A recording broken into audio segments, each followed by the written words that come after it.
Bonjour et heureux de vous retrouver sur ce plateau. Nous allons le plus à l'ouest qu'il est possible de le faire en France, dans le Finistère. Concarneau, Quimper, Douarnenez, Châteaulin, Brest, Saint-Paul-de-Léon, Morlaix. Si l'on suit la côte, eh bien, nous parlons du diocèse de Quimper et Léon. Bonjour Monseigneur Landonien. Bonjour Étienne. Vous êtes nouvel évêque de Quimper et Léon depuis mai dernier. C'est le moment où le pape François vous a nommé. Vous êtes installé depuis le 5 juillet. On va bien sûr en parler au fur et à mesure de cette émission. Je rappelle juste que vous étiez à ce moment-là évêque auxiliaire de Bordeaux auprès du cardinal Ricard depuis 2011. Peut-être un mot sur votre parcours très rapide. Vous êtes né en janvier 53, ordonné prêtre en juin 1980 pour le diocèse de Nanterre. Vous avez été à la fois vicaire en paroisse, puis curé, vicaire général. On dit que dès l'âge de 8 ans, vous avez passé à devenir prêtre. Est-ce qu'à ce moment-là, on rêve aussi de devenir évêque ? Non, pas du tout. Pour moi, l'idéal, c'était effectivement de devenir prêtre. Ça me rendait heureux à l'idée d'y penser. Voilà, je me disais, tiens, c'est vraiment quelque chose. Et je pensais que tous les garçons se posaient cette question-là. Je me suis rendu compte que non, je n'étais pas tous les garçons. Voilà. Et donc, oui, j'ai pris conscience petit à petit de cette vocation. Il y a eu comme des périodes d'adolescence quand même où je ne savais plus trop voilà, si c'était ça. Et puis c'est à 20 ans que là, vraiment, ça a été très très net. J'ai dit oui, je me suis engagé à 20 ans et je ne regrette pas une seconde le choix que j'ai fait à ce moment-là, voilà, de cette réponse à l'appel du Seigneur. Et pour un évêque, d'être retiré entre guillemets de la charge de paroisse directe, c'est difficile ? Non, c'était plus difficile comme vicaire général. Parce que comme vicaire général, on est vraiment là, il y a aussi beaucoup d'administratifs, beaucoup d'organisation. Et on sent moins ce rôle pastoral. Et c'est vrai que quand on a un cœur de pasteur, c'est plus difficile. Voilà. Par contre, quand je suis devenu évêque auxiliaire de Bordeaux, et comme évêque, c'est complètement différent. On a vraiment le rôle du pasteur, mais à un autre niveau, bien sûr. C'est au niveau diocésain, mais on a quand même ce contact avec les gens, ce contact avec les prêtres, avec les responsables, qui est vraiment un rôle de pasteur. Qu'est-ce que cela signifie être pasteur pour vous ? Pour moi, c'est être pasteur au nom du Christ. C'est vraiment sentir que si je suis là, ce n'est pas en mon nom personnel. Voilà, c'est vraiment le Christ qui veut se manifester, qui veut manifester sa présence, comme le bon berger qui s'occupe de ses brebis. Donc ça veut dire qu'il faut que le prêtre, il sente qu'il est vraiment le responsable des brebis, qu'on lui confie, qu'il est là au nom du Christ et pas en son nom personnel. Vous avez été installé le 5 juillet en la cathédrale Saint-Corentin de Quimper. On va en voir quelques images. Votre devise épiscopale, c'est « Joyeux dans l'espérance », une devise qu'on garde une fois qu'on est évêque ? Ah oui, celle-là, je la garderai tout le temps. Oui. Joyeux dans l'espérance, c'est dans Romains, la lettre aux Romains, Romains 12, 12 exactement, c'est facile à se souvenir. C'est une phrase d'ailleurs il faut l'avoir un peu dans son complet. C'est « Soyez joyeux dans l'espérance, constant dans la détresse, persévérant dans la prière ». Voilà, c'est intéressant comme perspective dans une vie chrétienne. Et c'est vrai que si je l'ai choisi, c'est parce qu'on peut sentir quelquefois un peu une déprime d'ailleurs des gens par rapport à l'avenir, par rapport à... Pas seulement sur les questions spirituelles. Non, c'est pas sur les questions de la planète, de l'environnement, de tout ça, l'économie. Et devant cette déprime, je crois que nous, chrétiens, on a un beau message à annoncer. C'est la joie de l'Évangile, qui n'est pas une joie superficielle, mais qui est vraiment une espérance qui enracine finalement notre manière d'être avec les autres, notre manière de concevoir la vie, et finalement qui nous met debout, voilà, qui nous met pas, on n'est pas dans les soins palliatifs, on est en train de dire tout se termine. Ça n'exonère pas des épreuves, néanmoins. Non, ça n'exonère pas du tout les épreuves, et je dirais c'est une joie lucide aussi. L'espérance, elle se vit aussi dans les détresses et dans les difficultés. Depuis plus d'un an, Monseigneur, avant votre arrivée, il n'y avait plus d'évêque à Quimper, mais un administrateur apostolique en la personne de Monseigneur Guenlé. C'est le pape François qui lui a confié cette mission parce que Monseigneur Levert avait été suspendu pour raison de santé afin qu'il puisse se reposer. Il y a eu de fortes tensions dans le diocèse. C'est aussi le contexte de votre arrivée. Est-ce que c'est cette situation-là que vous avez trouvée ? Alors il y a eu des fortes tensions. Moi, sincèrement, il y a eu d'abord quelque chose de providentiel, c'est que Monseigneur Levert a été accueilli à Bordeaux, donc là où j'étais. Ce n'était pas encore du tout prévu que je sois nommé à Quimper. C'était complètement indépendant, de toute façon, les deux démarches. Mais c'est vrai que, du coup, je me suis retrouvé juste à côté de Monseigneur Levert, son bureau à côté du mien. On prenait nos repas ensemble. Donc on a quand même tissé beaucoup de liens. Lui-même, bien sûr, s'est exprimé, exprimé un peu toutes les souffrances qu'il avait vécues, tout ce qu'il pouvait ressentir. Et ça m'a permis peut-être de comprendre un petit peu, au moins son point de vue. Voilà. Du coup, si vous voulez, après, quand j'ai été nommé, bien sûr, j'avais ça en tête, mais sans être bloqué, voilà, sur ces questions. Et puis, quand je suis arrivé, en fait, je me suis retrouvé dans un diocèse qui avait eu comme 13 mois. 13 mois, c'est long quand même, hein, avec Monseigneur Guenlet. Et du coup, moi, j'ai vraiment pas vu de problème, quoi. Voilà, tout était quand même apaisé. Bien sûr, j'ai bien senti là qu'il y avait eu des tensions, qu'il y avait eu des choses. Mais honnêtement, moi, j'ai pas du tout cherché à les raviver, hein. Voilà, donc j'ai fait ce que j'ai à faire. Voilà, j'ai été nommé pour être évêque de Quimper, pas pour remuer le passé non plus, hein. Voilà. Monseigneur, je vous propose de nous rendre à Morlaix dans le cadre de l'année de la vie consacrée. Les religieuses du Carmel ont exceptionnellement ouvert leur jardin, leurs portes pour accueillir du public autour de la figure de Sainte Thérèse d'Avila, dont on célèbre l'anniversaire de la naissance. Et à leur plus grande surprise, leur initiative a rencontré un vif succès. Je vous propose de regarder ce reportage de Marine Le Boulanger. Là, on a voulu représenter l'expérience de Thérèse. Donc c'est la rencontre de Dieu et de Moïse au buisson ardent. À l'occasion du 5e centenaire de la naissance de Sainte Thérèse d'Avila, les carmélites de Morlaix ont eu une double audace, accueillir du public dans l'enceinte du Carmel et faire découvrir l'actualité du message de Sainte Thérèse aujourd'hui. On a beaucoup de mal à le traduire finalement. Alors aujourd'hui, Sainte Thérèse nous invite surtout à l'intériorité. Aujourd'hui, les gens sont happés par de multiples choses et ils sont souvent hors d'eux-mêmes. Et souvent même, ils peuvent donner l'impression d'avoir perdu la clé de leur propre maison. Et nous leur disons qu'il est important, capital, pour se construire, pour avoir des relations justes avec l'autre, que chacun entre dans son château intérieur et en dialogue avec Dieu qui habite au centre de ce château. Leur idée, installer un parcours dans les jardins du Carmel, directement inspiré de l'œuvre majeure de Sainte Thérèse d'Avila, le château intérieur. Dans ce livre, l'âme est représentée par un château de 7 demeures. Demeure après demeure, on arrive au cœur, celle où habite Dieu. La sainte l'avait écrit pour aider les sœurs dont elle avait la charge à approfondir leur relation personnelle avec Dieu. À travers cet itinéraire, les carmélites invitent chacun à faire ce cheminement. Et là, nous voyons toujours Dieu qui sort de la pensée de Dieu. À la grande surprise des sœurs, cette proposition a attiré près de 3000 personnes jusqu'à la mi-octobre, certains venant de loin. Pour les Morlaisiens, c'est l'occasion également de redécouvrir le Carmel et ses sœurs.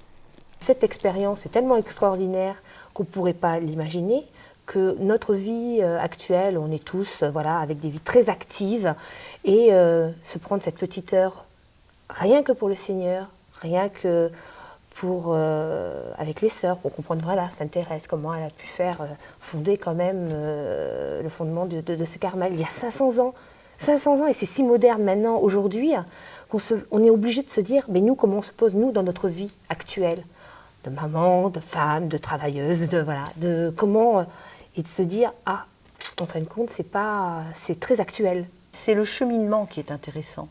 C'est la façon dont on rentre et la façon dont on ressort avec ce cheminement, avec ces différentes étapes qui nous dévoilent beaucoup de choses et qui nous dévoilent nous-mêmes déjà. C'est cette grande proximité qui se termine par une communion très très intense. C'est l'amour complet du Seigneur pour l'homme. Cette démarche est une invitation faite à chacun à prendre le temps de faire ce chemin spirituel proposé par Sainte Thérèse d'Avila. Voilà, l'école de Sainte Thérèse d'Avila. Monseigneur, peut-être une réaction, et peut-être à ce propos de la sœur de la carmélite qui disait les gens ont perdu la clé de leur maison aujourd'hui. Oui, c'est vrai que alors c'était un peu audacieux, hein, comme pour les carmélites qui normalement sont totalement cloîtrés, hein, de faire cette aventure. Mais bon, c'était à l'occasion évidemment un peu exceptionnelle, hein, des 500 ans de la naissance de Sainte Thérèse d'Avila. Mais ce que j'ai trouvé intéressant, parce que je suis venu les rencontrer à Morlaix là, pour qu'on en parle un peu, c'est quand même une audace de l'évangélisation. Alors ça, c'est un bon exemple, je trouve, dans la nouvelle évangélisation, où on cherche un peu des initiatives qui vont permettre à des gens, même qui sont très très loin de la foi, finalement, de pouvoir faire une démarche intérieure, de se poser des questions, etc. Et là, en fait, moi, dans les témoignages qu'elles m'ont donnés, il y avait quand même pas mal de gens qui sont venus Mais vraiment pas du tout croyant, voire pas du tout de cette religion chrétienne. Hein, Mais attiré par le fait que le Carmel s'est oui, ouvert, c'était un peu cette réflexion spirituelle, un peu un espèce de chemin spirituel. Et ce qui les attirait aussi, c'était dans les jardins. Donc il y avait aussi une dimension écologique, une dimension qui était liée un peu à la contemplation de la nature. Enfin bon, c'était assez ouvert finalement. Et du coup, c'est vrai que y a des gens qui ont été assez bouleversés par la visite qu'ils ont faite dans ce Carmel. Hein. Le saint patron du diocèse et de la cathédrale, d'ailleurs, c'est Saint Corentin. C'est l'un des 7 saints qui évangélisèrent la Bretagne, avec Tugdual de Tréguier, Saint Paterne de Vannes, Saint Samson de Dole, Saint Paul de Léon, je ne sais pas si vous les connaissez déjà, Saint Malo, Saint Brieuc. La foi chrétienne est enracinée depuis le 5e siècle en Bretagne et dans ce Finistère. Par Saint Guénolé qui est arrivé pour fonder le monastère de Landévennec. Hein. Après, c'est vrai, il y a Saint Corentin, ça vient un petit peu après, plutôt au 6e siècle, avec Saint Paul Aurélien pour le nord, là, qui ont évangélisé de façon intéressante, enfin au moins pour Saint Paul Aurélien, c'est en fondant des monastères. Donc le rayonnement du monastère étant une source d'évangélisation. Et je trouve ça intéressant, puisque dans un monastère, vous avez évidemment la vie de prière, la liturgie qui peut rayonner, mais vous avez aussi les catéchèses, vous avez aussi l'accueil des plus pauvres, l'hôtellerie, et donc toutes ces dimensions qui font que c'est une évangélisation par rayonnement. C'est pas une conquête, c'est autre chose. Hein. Et ça a quand même beaucoup marqué, quand même cette région, cette évangélisation. Il faudrait reprendre ce style d'évangélisation ? Justement, on peut s'interroger. Je pense qu'on a besoin de foyers, de foyers vraiment où se vit ces 3 dimensions de la mission. C'est à la fois la prière, l'annonce de l'évangile et puis la charité. Oui, c'est vrai, on y pense un petit peu, par exemple, sur les relais de proximité qu'on met en place dans les villages. Des relais de proximité, parce qu'on avait une vision des relais avant qui était plutôt celui qui tient la clé de l'église et qui fait le ménage de l'église, qui fait les fleurs le dimanche. Bon. Le relais, en fait, c'était une personne ? C'est une personne ou quelques-unes, mais c'était plus une présence. Une notion de service ? Voilà, une notion de service, et je trouve que c'est important de développer, et Monseigneur Levert, dans ses orientations, l'avait souligné ça, des relais de proximité qui soient missionnaires. En fait, c'est des pôles missionnaires dont on a besoin, des gens qui vivent les 3 dimensions de la mission et qui prennent en charge un peu cette catéchèse, cette vie de prière. Et je trouve que ça c'est intéressant justement de voir un peu que par le rayonnement, on peut aussi évangéliser. Et il y a un désir pour ces fidèles justement de pouvoir vivre ces 3 grandes fonctions, ces 3 grandes missions. Ah oui, je crois qu'aujourd'hui, d'abord aujourd'hui, ce qui s'est beaucoup développé, c'est la formation des laïcs. Je dirais que dans le Finistère, il y a quand même un bon service de formation. Et je trouve que ça, c'est important pour les fidèles qui du coup, découvrent l'importance pour eux de la mission, de la responsabilité qu'ils ont et de l'intérêt qu'ils peuvent avoir justement à créer de vraies petites cellules d'évangélisation. On parlait de l'histoire, Monseigneur, de la riche histoire du diocèse. La bibliothèque, les archives diocésaines en attestent. Parmi les ouvrages, il y a des documents uniques qui retracent l'histoire de la foi, de son ancrage dans la vie quotidienne des Finistériens, et le diocèse a choisi de les conserver et de les faire découvrir à tous. Je vous propose justement de retrouver ce reportage qui nous emmène dans les archives et tout ce travail également de numérisation pour rendre les documents accessibles aujourd'hui. C'est ici, dans cette ancienne chapelle, que repose une grande partie de l'histoire du Finistère.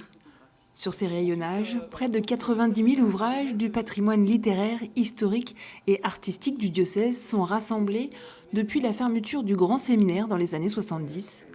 La majorité sont donc des ouvrages religieux, introuvables dans les bibliothèques municipales. Certains documents sont très rares, voire uniques.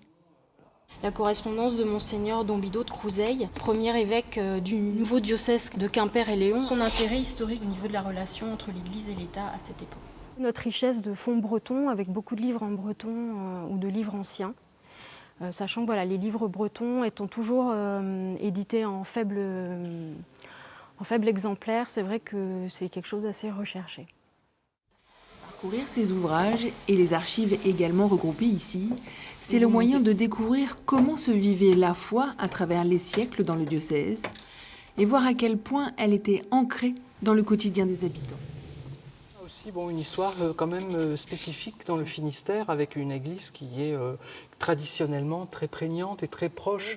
On va avoir à la fois des documents strictement religieux, mais on va aussi trouver des éléments qui touchent à la vie des gens d'une façon beaucoup plus vaste. Par exemple, la collection de plaques de verre que nous avons nous montre toutes sortes de sujets de la vie quotidienne qui ne sont pas forcément liés strictement à des cérémonies religieuses, mais on va tout de même avoir des images de prêtres en vélo. Ce lien qui justement de vie, de foi qui est continu en fait pendant au moins un siècle, et puis avec les archives on voit bien que cette foi est beaucoup plus ancienne. Ces témoignages, le diocèse a envie de les partager avec un public toujours plus large. Il propose donc désormais une bibliothèque numérique. Plus de 9000 documents ont ainsi été mis en ligne. Impressionnant ce fond documentaire, monseigneur. D'ailleurs, vous parlez le breton, du coup, vous y êtes mis. Digemervat de Orol, ça veut dire bienvenue à vous tous. Je commence à m'intéresser. Alors, ce qui est intéressant, c'est que quand je suis arrivé, moi, il y a des prêtres qui m'ont dit « Mais non, ça ne sert à rien d'apprendre le breton. Tout le monde parle français, ce qui est juste, hein, tout le monde parle français quand même. » Mais en revanche, moi, tout de suite, je me suis rendu compte que non, on parlait quand même, on aimait bien le breton. Dans les liturgies, on a toujours des chants bretons. Et quand on chante les chants bretons, je peux vous assurer, ça chante toujours plus fort. Les gens s'y mettent à fond. Ça vous prend vraiment aux tripes, hein. C'est extraordinaire, hein, d'ailleurs. Hein. Et comme si, je dirais, il y avait besoin de planter des racines. Voilà, c'est ça. Et moi, je dis, non, c'est pas du tout folklorique. C'est vraiment la culture de ce pays qui est vraiment à l'écart. C'est vrai que c'est la Bretagne, mais la Bretagne du bout. Hein. Et du coup, je trouve que pour nous, c'est vraiment le socle de l'évangélisation aujourd'hui. Il ne faut pas chasser la culture. Oui. Je trouve que c'est très important. C'est aussi dans cette culture. Alors, il faut la réévangéliser toujours, hein, bien sûr. Hein, mais moi, je trouve que ces chants bretons, il y en a qui ont été réécrits d'ailleurs depuis, et avec des belles paroles, des belles musiques. On évangélise beaucoup par là. Et puis finalement, je vois dans les pardons, c'est vrai que les pardons, c'est comme une réalité extraordinaire. Hein, vous avez déjà présidé ces pèlerinages. J'en ai présidé plusieurs. Et ça, j'avoue que c'est assez unique. Moi, j'avoue que je découvre quand même. C'est un week-end complet, quelquefois plusieurs jours, où quand même on a beaucoup de messes, de liturgies, de processions. Les processions sont très importantes aussi, avec les croix et les bannières. Ce qui tranche avec peut-être vos expériences précédentes, complètement, à la fois à Bordeaux ou en région parisienne. J'ai jamais connu ça. Hein. Et puis j'essaie de découvrir la profondeur de ce qu'il y a derrière. Et je vois les croix, par exemple, représentent vraiment les villages. On a une croix par village. Et quand il y a le baiser des croix, elles s'embrassent. Ça montre aussi le lien qu'il y a entre les villages. Les bannières aussi qui représentent les saints fondateurs. On est très attaché à l'histoire des saints, à la prière des saints. Et donc je pense que les pardons, ça rassemble comme des milliers de personnes, hein, voire des dizaines de milliers de personnes. Et je trouve que c'est des lieux d'évangélisation. Bien sûr, il faut faire attention, je dirais, de continuer à les soigner. Et je trouve que le clergé est très attentif pour préparer des belles liturgies, pour préparer ces processions. Ils passent beaucoup de temps et ils font bien. Voilà, je trouve qu'ils investissent vraiment ces pardons. Voilà. À vous écouter, monseigneur, l'église dans le Finistère, elle est belle, elle est enracinée dans l'histoire. Et pour autant, il y a aussi des questions qui se posent sur son avenir, sa capacité à se renouveler, et on pense en particulier au nombre de prêtres. Il y a des vraies questions qui se posent. C'est pas seulement le nombre de prêtres, c'est aussi le nombre de fidèles. C'est qu'en fait, la vague de sécularisation qui touche tout l'Occident chrétien, hein, c'est pas seulement la Bretagne, mais elle touche aussi la Bretagne. Aujourd'hui, il y a combien de prêtres, par exemple Aujourd'hui, on a 120 prêtres en activité et 120 prêtres retirés dans les maisons de retraite. Mais sur les 120 prêtres en activité, vous en avez une bonne partie qui ont plus de 75 ans, qui sont encore en activité. Donc on voit bien que c'est vrai que dans les années qui viennent, très très proches, c'est une diminution importante qui est due un peu à la pyramide des âges. Hein. C'est l'histoire qu'il y a eu des années où il y a eu énormément d'ordinations. Voilà, c'est comme ça. Donc l'évêque doit organiser la mission avec en fait, il faut être très pragmatique. Hein. C'est avec les fidèles qui sont là, avec les prêtres qui sont là. Il faut l'organiser, bien sûr, hein, et de voir comment... Aujourd'hui, on a envie d'annoncer l'Évangile, parce que je crois que le grand danger, ce serait d'essayer de boucher les trous, d'essayer de faire des soins palliatifs, quoi. Voilà. Alors qu'en réalité, non, pas du tout. Je trouve qu'il y a un vrai potentiel dans ce diocèse qui est très intéressant. Et puis des prêtres qui sont motivés quand même, hein, vraiment, hein, et dont un certain nombre jeunes qui sont bilingues, hein, vraiment complètement bilingues, hein, ils parlent les 2 langues, ils sont très attachés à la culture bretonne, donc ça c'est aussi une chose intéressante. Hein. Mais voilà, je pense qu'il y a comme une volonté d'évangéliser, mais ça, on a du travail à faire quand même pour se remotiver. Face à ce défi, on peut penser à votre devise épiscopale, joyeux dans l'espérance. Joyeux dans l'espérance. Et la suite. Oui, mais et la suite, bien sûr. Oui. Mais en fait, les gens étaient très touchés par cette devise. Comme quoi, parce que souvent ils la reprennent, ils la reprennent dans les prières universelles, ils la reprennent dans un tas d'occasions. Donc ça montre que c'est quand même assez rare, une devise épiscopale n'est pas toujours reprise comme ça. Mais là, on a l'impression que ça touche énormément. Ouais. Depuis 2 ans, les catéchistes expérimentent sur le diocèse des nouveaux outils sur la catéchèse. Je vous propose justement d'écouter des responsables de la catéchèse dans votre diocèse, puisque sera mis en place depuis 2016 des nouveaux outils expérimentaux, une manière de répondre, il l'espère en tout cas, au défi du catéchisme aujourd'hui dans le diocèse. Même si c'est 11% à peu près d'enfants scolarisés qui sont catéchisés, ben on peut rejoindre d'autres. Puis on s'aperçoit que certains ne connaissent pas. Ils ne savent pas où il y a un presbytère, à qui s'adresser pour ceci ou cela. Donc on a besoin d'aller au-devant des gens. On se rend bien compte que quand on touche les tout petits, les 3-7 ans, on ne les détache pas des parents. C'est un bloc. Et donc, il faut aussi que les parents soient à l'aise. Ces outils vont permettre un lien entre ce qui va pouvoir se vivre entre parents-enfants au sein des paroisses ou des écoles, mais aussi un relais en famille. Ce qu'on essaie de faire, c'est à la fois de toucher ceux qui sont le moins enclins à venir à l'église, et à la fois ceux qui sont déjà énormément dans l'église. Les enfants qui sont dans des familles très chrétiennes ne vont pas forcément au caté, pas forcément par refus du caté, mais souvent en se disant de toute façon on sait tout, on a tout appris, on n'a pas besoin. Alors que la notion de communauté est très importante. Et donc on a un défi dans les périphéries, dans les 2 sens. Un défi dans les périphéries, monseigneur. Bah oui, c'est vrai qu'autrefois on mettait une affiche pour le catéchisme, on disait les inscriptions sont tel jour à telle heure, aujourd'hui il faut faire autre chose, quoi. Et je trouve qu'ils ont fait un beau travail de communication pour essayer de rejoindre des gens qui n'auront pas l'idée immédiate de mettre leur enfant au catéchisme. Mais ce qui est intéressant, ça c'est vraiment les périphéries, mais ce qui est intéressant, c'est la volonté de leur montrer que le catéchisme, ça peut leur apporter beaucoup à leur enfant et à eux aussi. Voilà. Donc il y a vraiment une volonté, là je trouve, d'évangéliser dans leur communication, ils ont vraiment très très bien travaillé. Vous l'avez dit, monseigneur, la question cruciale pour nous aujourd'hui, ce n'est pas tant notre faiblesse que le risque de manquer de foi. Oui, c'est dans mon homélie de l'installation. Oui, tout à fait. Oui. En fait, on peut être fragile, on peut être petit, si vous voulez. On peut être petit, on sait bien qu'on sera petit, on sera pas une église comme il y a un siècle. Mais en gros, mais si on a vraiment la foi, alors si on a la foi, si on a cette espérance, si on a une volonté de témoigner de notre foi dans la joie, eh ben, je veux dire, il y aura des fruits forcément. Hein. Et on ne peut évangéliser que si on se sait sauver également. C'est un terme, le salut, qu'on n'emploie plus trop aujourd'hui. Oui, mais moi j'aime bien justement dans un des pardons, là au Folgoat, j'ai développé justement qu'est-ce que ça veut dire Jésus sauveur, voilà. Et je montre que c'est vraiment pas pareil. On a vraiment quelque chose à découvrir quand on connaît le Christ, ça change vraiment quelque chose dans nos relations, dans notre vie. Et c'est ça que j'ai envie de faire découvrir aussi dans mon diocèse.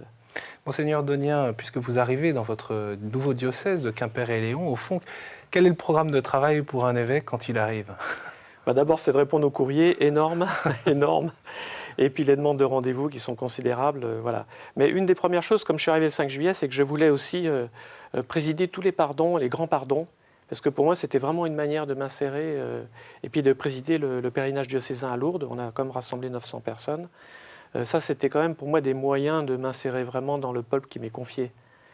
Mais c'est vrai qu'à l'avenir, moi je vois bien, on a tout un travail à faire, bien sûr, maintenant sur l'évangélisation, voilà, c'est la mission qui s'ouvre devant nous, donc la priorité. Mais en ce moment, c'est vrai que c'est plutôt assumer tout le démarrage, quoi. Hein. Il y a vraiment une nécessité aussi de connaître les gens, de connaître les responsables, de connaître les prêtres. Et ça prend du temps, forcément. Hein. Merci beaucoup, monseigneur, d'être venu sur ce plateau, de nous avoir raconté ces premiers mois et puis les perspectives pour votre épiscopat donc, dans ce diocèse de Quimper et Léon. Bien sûr, vous serez le bienvenu pour nous raconter comment vous mettez en œuvre cette évangélisation dans ce diocèse. À très bientôt. Merci beaucoup, d'être venu. Bien sûr, vous pouvez retrouver les informations et poursuivre ce diocèse sur le site internet du diocèse de Quimper et Lyon. Vous pouvez retrouver cette émission, bien sûr, sur le site de KTO.